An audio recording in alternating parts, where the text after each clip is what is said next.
रोज सपना में तोसे दीदार करतानी, तोरे याद में अपन जिंदगी बर्बाद करतानी।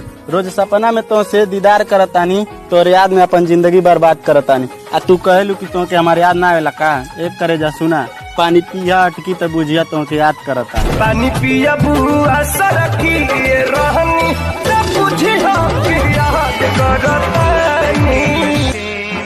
तूने मुझे नजरों से अपनी दूर किया, मेरे प्यार का शीश महल दुल्हा के बगली में डालब तोर दिहल लभले करके जइबे जब जहमाल डाले तो तार काटो बजरो में। तो शादी बा 14 फरवरी के ना?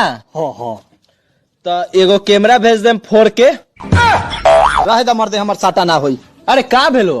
माने पैसा लेबा पूरा आ कैमरा देबा फोड़ के तू चला। टोला मोहल्ला चाहे गाँव पूरा चलेगा, टोला मोहल्ला चाहे गाँव पूरा चलेगा। बचपन का प्यार मेरा बचपन तो चलेगा। छोड़ के हमार गरीब वाला प्यार हो, जाए वाला बाड़ू पीवा के संगे ससुरार हो। कि छोड़ के हमार गरीब वाला प्यार हो, जाए वाला बाड़ू पीवा के संगे ससुरार हो। बाकी जाता रुक तो जाता के अपन अमीरी जरूर दिखाई। एक करे जा तारा जंगला के सामने अपन बंगला बनाए।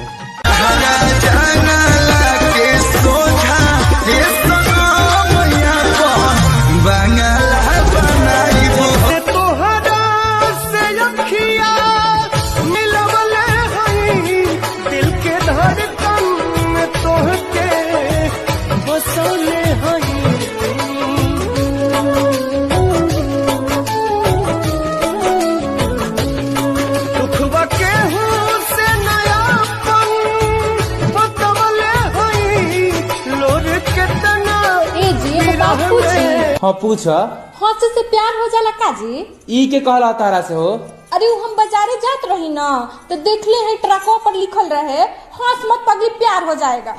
सुनले रहनी पहला मोहब्बत हमेशा गलत इंसान से हो जाला।